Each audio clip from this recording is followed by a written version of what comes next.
Hello everyone. आज की इस वीडियो में जो है हम बात करने वाले हैं CrPC code of criminal procedure 1973। ठीक है, स्पेशल फोकस्ड ये 2023 एपीयू के लिए है। ठीक है, तो यदि जो स्टूडेंट जो है तैयारी कर रहे हैं इसको 2023 को फोकस किए एपीयू के लिए, तो वो जल्दी से जल्दी इसको जुड़ जाएं और चैनल को जो है सब्सक्राइब कर लें। ठीक है, अभी देखो यहाँ पे जो है हम ऑलरेडी जो है इसके हम अंदर डेफिनेशन क्लॉज में जो कुछ भी इम्पोर्टेंट सेक्शन है उसको हम डिस्कस कर चुके हैं। ठीक है, और जो कुछ बचा हुआ है उसको डिस्कस कर रहे हैं, तो साथ ही साथ जो है नोट्स बनाते चलो। ठीक है, देखो ऑलरेडी हम डिस्कस कर लिए हैं 2A जो कि बताता है वेलेबल एंड नॉन वेलेबल ऑफेंस के बारे में। 2B भी हमने देखा जो चार्ज से संबंधित प्रावधान करता है। 2C जो है कॉग्निजेबल ऑफेंस। ठीक है, और 2L इसके साथ ही हम लोगों ने पढ़ा था नॉन कॉग्निजेबल ऑफेंस के बारे में। वहीं साथ ही साथ जो है जो 2D है वो किसके बारे में बात करता है, कंप्लेंट से संबंधित जो है प्रावधान करता है। तो हम लोगों ने ये जो इम्पोर्टेंट सेक्शन है उसको हम लोगों ने काफ़ी अच्छे से देखा था। अभी आज के इस सेशन में जो है हम बात करने वाले हैं, ठीक है, इन्वेस्टिगेशन क्या होता है, इंक्वायरी क्या होती है और जो है ट्रायल क्या होता है। ठीक है, तीनों जो टर्म है उसको काफ़ी अच्छे से जो है आज के इस वीडियो सेशन में जो है हम समझेंगे। ठीक है, तो सबसे पहले देखते हैं कि इन्वेस्टिगेशन क्या होता है। ठीक है, इन्वेस्टिगेशन देखो इसको हिंदी में जो है अन्वेषण कहते हैं। अब कुछ साधारण भाषा में जो है इसको अन्य नामों से जाना जाता है, जैसे तफ्तीश करना। ठीक है, कई जगहों पे ऐसे भी बोला जाता है तफ्तीश करना। उसके बाद विवेचना करना और खोज करना। ठीक है, तो ये सब जो है एक दूसरे के सिनोनिम्स हैं और ये इन्वेस्टिगेशन से ही संबंधित है। ठीक है, इन्वेस्टिगेशन जो है अगर हम बात करें तो कोड ऑफ क्रिमिनल प्रोसीजर का सेक्शन 2H के अंतर्गत जो है इसको बताया गया है। ठीक है, सेक्शन 2H में जो है किसकी बात करता है, इन्वेस्टिगेशन की बात करता है। अब देखो आखिर में इन्वेस्टिगेशन होता क्या है। ठीक है, तो इन्वेस्टिगेशन का मतलब ये होता है कि ये वो कार्रवाइयाँ हैं ना सीआरपीसी के अंतर्गत जिसमें पुलिस अधिकारी जो मजिस्ट्रेट के अलावा हो। ठीक है, मजिस्ट्रेट के अलावा भी कोई पुलिस अधिकारी है। ठीक है, तो वो क्या करता है, किसी भी ऐसे व्यक्ति द्वारा जो मजिस्ट्रेट द्वारा क्या किया गया प्राधिकृत हो। ठीक है, तो उसको साक्ष्य एकत्रित करने के लिए जो है किया जाए। यानी कुल मिला जुला के देखो ये सीधी सीधी बात कह लेते हैं, वो पुलिस अधिकारी, ठीक है, वो पुलिस ऑफिसर, ठीक है, या किसी पुलिस अधिकारी के द्वारा, ठीक है, पुलिस के द्वारा जो है साक्ष्य एकत्रित करना। ठीक है, साक्ष्य एकत्रित करना ही इन्वेस्टिगेशन कहलाता है, साक्ष्य की खोज करना। ठीक है, फिर से बता दें कि जो इन्वेस्टिगेशन होता है वो क्या है, डिस्कवरी ऑफ एविडेंस, सीधी सीधी बात है। ठीक है, यानी कि साक्ष्य की खोज करना ही क्या कहलाता है, इन्वेस्टिगेशन कहलाता है, उसको एकत्र करें। ठीक है, यानी कि उस पुलिस अधिकारी की बात कर रहा हूँ जो मजिस्ट्रेट के अलावा हो और वो साक्ष्य की क्या करता हो, साक्ष्य को इकट्ठा करता हो और उसके बाद जो क्या क्या कौन कौन सी चीज़ें होती हैं वो भाई घटनास्थल पे जाए। ठीक है, वो क्या करता है पुलिस अधिकारी, जो घटनास्थल है, ठीक है, जहाँ पे क्राइम हुआ है वहाँ पे जाए, उसका नक्शा बनाए। ठीक है, उसका नक्शा बनाए। ठीक है, और उसके बाद जो दूसरा नंबर है, जो कुछ भी फैक्ट्स हैं उसकी छानबीन करे, तो जो रियलिटी है उसका पता लगाए। ठीक है, ये सब काम जो है उसका होता है। और क्या करेगा, फिर अपराधी को, जो क्रिमिनल है उसको पकड़ेगा।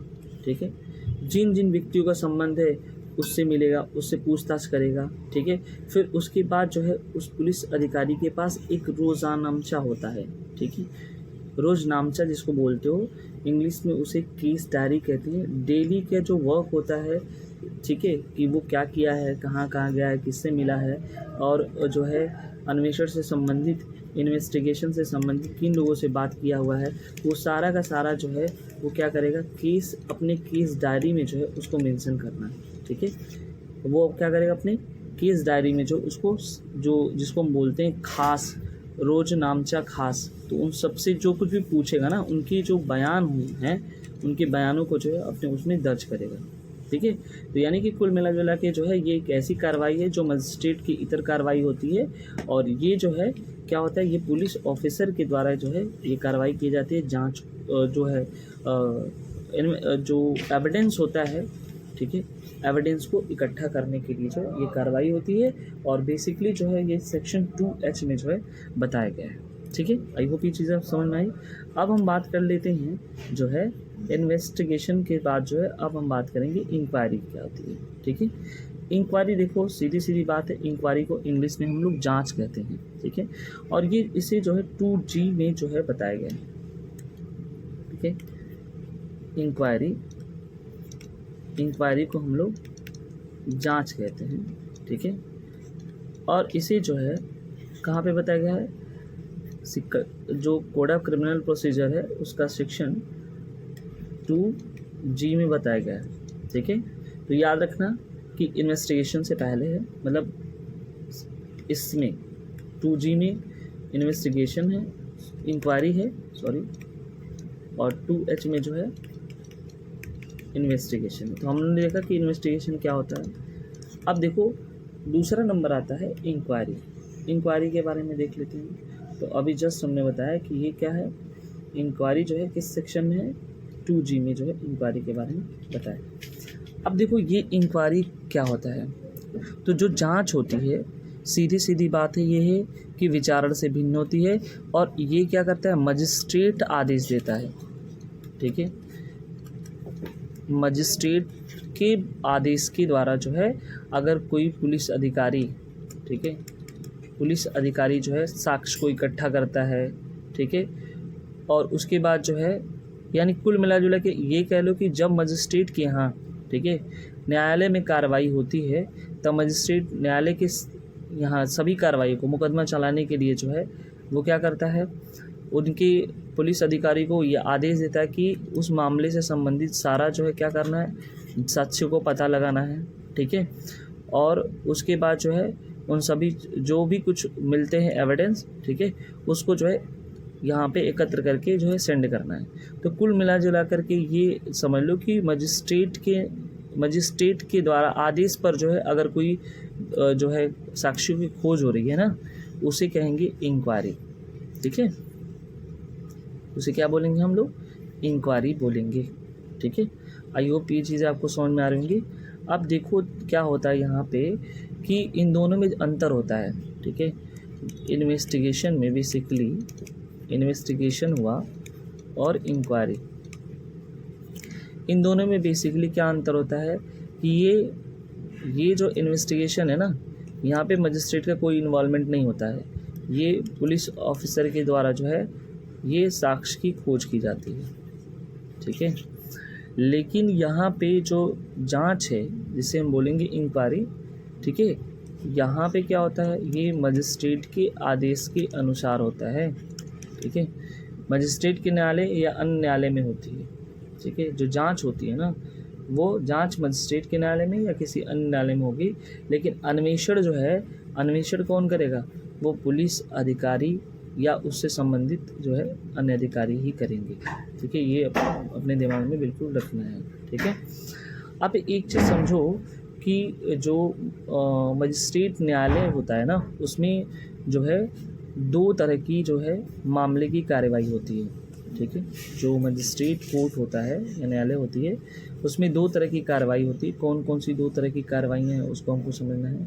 तो सबसे पहला जो कार्रवाई होता है ये कह लो कि वहाँ पे जो है दांडिक मामले, ठीक है, यानी कि जो दांडिक मामले होते हैं, ठीक है, क्रिमिनल मैटर, ठीक है, उसकी कार्रवाई होती है। और दूसरा नंबर होता है अन्य मामले, ठीक है, यानी कि दांडिक मामले से अलावा, ठीक है, क्रिमिनल मैटर से संबंधित और जो है अदर मैटर, तो इसमें सिविल वगैरह सारा भी आ जाएंगे। ठीक है, अब ये हो गया क्रिमिनल मैटर और सिविल मैटर। तो अन्य मामलों में ऐसा कोई ज़रूरी नहीं कि सिविल मैटर, और भी चीज़ें होती हैं, जैसे मान लो कि जो डोमेस्टिक मैटर हैं, पत्नी या बच्चे और माता पिता के जो मेंटेनेंस से संबंधित जो सेक्शन 125 में बताया गया है, ठीक है, उससे संबंधित जो चीज़ें होती हैं उसका जो कार्यवाही होता है या लोक शांति भंग से संबंधित पब्लिक पीस को लेकर के जो कुछ भी होता है वो सब कार्यवाहियाँ जो है अन्य मामलों के अंतर्गत जो है आ जाती हैं। ठीक है, तो ये जो अन्य मामले वाली कार्यवाहियाँ होती है ना, इसमें होता है इंक्वायरी, ये समझ लेना। और ये जो दंडिक मामले होते हैं इसमें होता है तुम्हारा इन्वेस्टिगेशन। ठीक है, तो दो चीज़ समझ लेना है कि कब इंक्वायरी होती है और कब जो है इन्वेस्टिगेशन होती है। ठीक है, अपराधों के संबंध में जो है विचारण जो है इसके बाद जो है प्रारंभ होता है, जब ये दोनों पूरा हो जाते हैं। ठीक है, अगर मान लो जांच और जो है या ये कह लो अन्वेषण, ठीक है, दंडिक मामले में अन्वेषण कर लो और अन्य मामले में जांच अगर पूरी हो जाती है तो फिर क्या होता है, फिर बात आती है किस चीज़ की, तो वो होती है ट्रायल की। अब हम बात कर लेते हैं जो है ट्रायल के बारे में। ठीक है, ट्रायल क्या होता है, तो देखो पूरा जो अगर हम बात करें सीआरपीसी में कहीं भी ट्रायल को जो है परिभाषित नहीं किया गया है, लेकिन ट्रायल की जो कार्रवाइयाँ हैं ना उसको रखी गई हैं। तो अभी हम देखते हैं कि कहाँ कहाँ पे जो है ट्रायल से संबंधित जो है कार्रवाइयाँ जो है होती हैं। देखो सबसे पहले जब ये दोनों चीज़ पूरा हो जाता है, इन्वेस्टिगेशन और इंक्वायरी जब पूरी हो जाती हैं तो बात आता है अपराध के संबंध में विचारण की। ठीक है, तो दंड प्रक्रिया संहिता में जो है विचारण जो है किया जाता है। ठीक है, अब देखो विचारण से संबंधित कहाँ कहाँ प्रावधान है। देखो एक चैप्टर 18 में जो है, चैप्टर 18 में दिया हुआ है trial before a court of session. ठीक है, तो ये जो ट्रायल होता है ना, यानी ऐसे मैं लिखता हूँ। ठीक है, देखो इस तरह से मैं कर दे रहा हूँ, जैसे मान लो ये ट्रायल है। ठीक है, ट्रायल, तो अब ट्रायल को जो है चैप्टर 18 में भी प्रावधान है। ठीक है, चैप्टर 19 में भी प्रावधान है, चैप्टर 20 में भी प्रावधान है और चैप्टर 21 में। तो टोटल जो अगर हम बात करें तो टोटल जो है कितने तरह के ट्रायल हुए, 4 तरह के अलग अलग, 20, 21, ठीक है, और 18, 19, 20, 21। ठीक है, अब देखो जो चैप्टर 18 में जो ट्रायल दिया गया है, trial before a court of session. ठीक है, trial before court of session. ठीक है, और उसके बाद जो है trial before a court of session के बाद जो नेक्स्ट चैप्टर 19 में आता है, ये मजिस्ट्रेट के सामने जो है, यानी कि कह सकते हो ट्रायल ऑफ वारंट केसेस। जो वारंट केसेस हैं बाय द मजिस्ट्रेट, तो मजिस्ट्रेट जो है वारंट केसेस का ट्रायल करता है। और 20 में जो है वो मजिस्ट्रेट कौन से समन मामलों का विचारण करता है।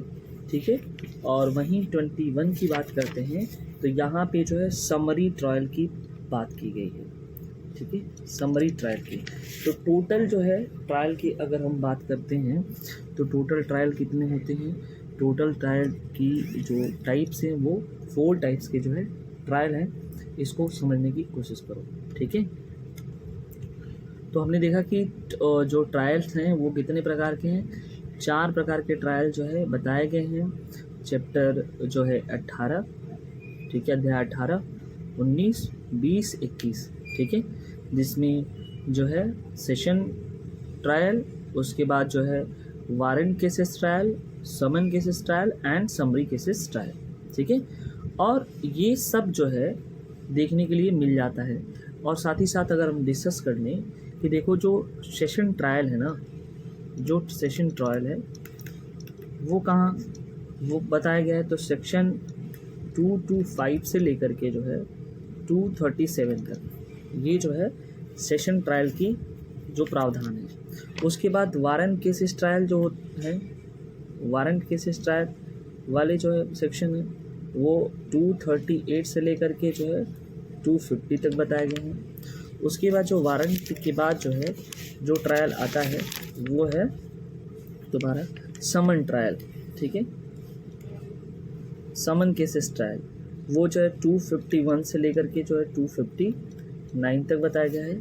और लास्ट आता है समरी ट्रायल। ठीक है, तो ये जो है 260 से लेकर के जो है 265 तक बताया गया है। तो हम देखेंगे जब ट्रायल वाला सेक्शन पूरा आएगा तो बहुत ही डिटेल में जो है हम इसको देखेंगे एक एक करके। तो अभी हम लोग समझते हैं कि ट्रायल में क्या होता है, ठीक है। सीधी सीधी जो बेसिक चीज़ें हैं ट्रायल की वो तो समझ लेते हैं कि आखिर में ट्रायल में होता क्या है।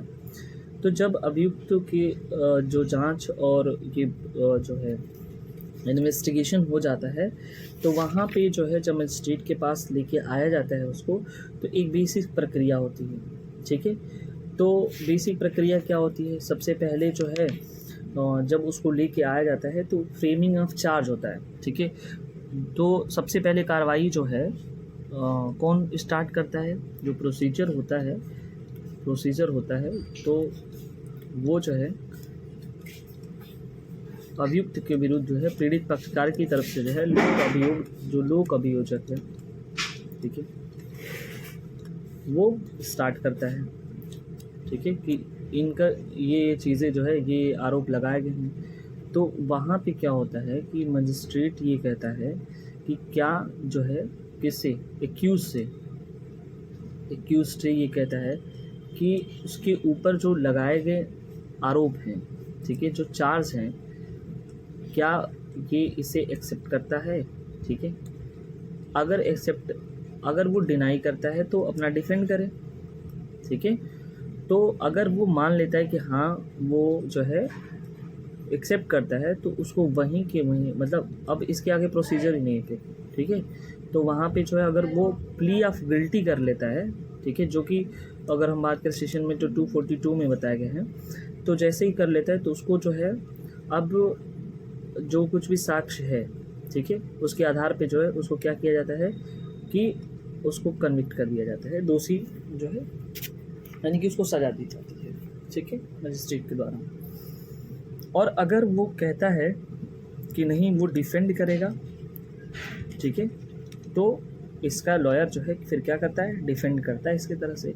सपोज कर लो कि अगर इसके पास लॉयर नहीं है तो फिर ये जो है सेशन कोर्ट उसको लॉयर प्रोवाइड कराएगी, यानी कि ये एडवोकेट प्रोवाइड कराएगी, क्योंकि जो है वो कहते हैं ना कि आडी अल्ट्रम पार्टेम का जो है प्रिंसिपल जो है होना चाहिए, यानी दूसरे पक्ष को सुनना चाहिए। ऐसा नहीं कि उसके पास लॉयर नहीं है या उतने पैसे नहीं हैं तो उसकी तरफ से डिफेंड नहीं है, ठीक है, तो फिर वो जो है वकील जो है डिफेंड करेगा उसकी तरफ से, ठीक है, खुद वो राज्य सरकार के खर्चे पे जो है उसको वकील मुहैया कराया जाएगा, ठीक है। तो इसके बाद जो है प्रोसेस होता है क्या कि साक्ष्य को अभियोजन के लिए साक्ष्य एविडेंस फॉर प्रोसिक्यूशन होता है, फिर उसके बाद डिफेंस जो है अक्यूज्ड अपना डिफेंस देता है डिफेंस लॉयर के एब्सेंस में, ठीक है, ये सब होता है। उसके बाद जो है अगर ये सब चीज़ हो गया, ठीक है, और जो उसका दोष है, ठीक है, यानी कि यहाँ पे डिफेंड में ऐसे हो गया, तो फाइनली जो कंक्लूजन होता है या तो वो दोष मुक्ति हो जाता है, ठीक है, अगर पर्याप्त नहीं है चीज़ें उसके हिसाब से, या दोष सिद्धि हो जाता है। यही दो केसेस होते हैं मतलब यहाँ पे, ठीक है।